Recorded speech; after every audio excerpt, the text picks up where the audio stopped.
Yo bande de radins! Aujourd'hui on va parler d'un produit qui me laisse complètement perplexe.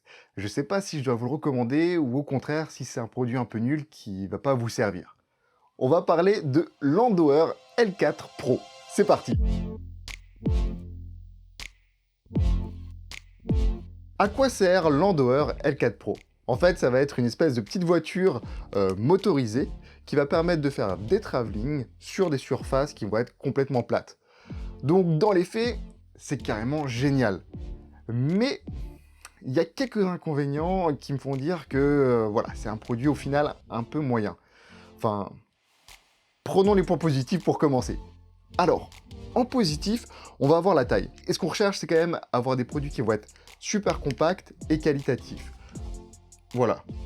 On peut pas faire plus compact pour un travelling. Vous allez simplement venir visser au-dessus votre caméra et puis vous allez avoir 3 boutons. Parce que, en plus de sa petite taille, dans les avantages, ça va être la facilité d'utilisation. Vous avez donc, comme je vous ai dit, 3 boutons on-off.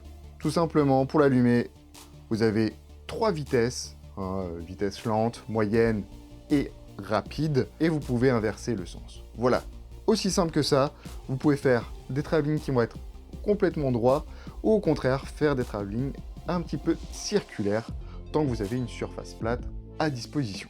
Et troisième gros avantage de ce produit, c'est le prix.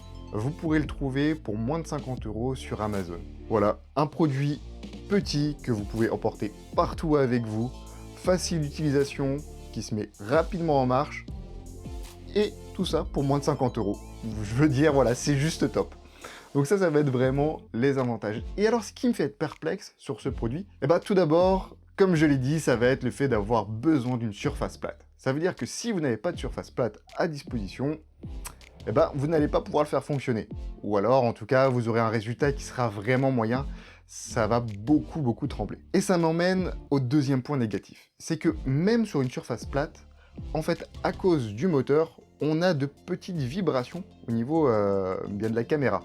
Et on se retrouve, en règle générale, avec une image qui tremble un petit peu. Alors, si vous l'achetez, pour l'utiliser au mieux, prenez un petit hybride, la gamme des A6000 par exemple chez Sony, ou un XT30 par exemple chez Fuji. Voilà, ce sont des petits boîtiers hybrides qui seront légers et ça fonctionnera beaucoup mieux dessus.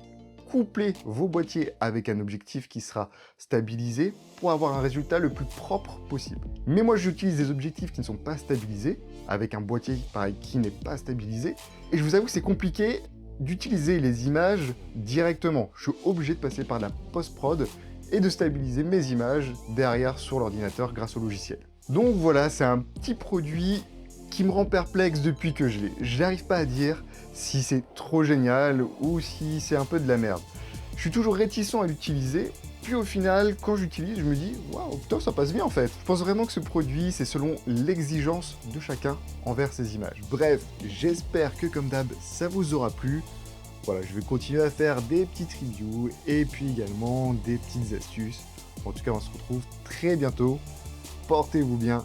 Allez, ciao!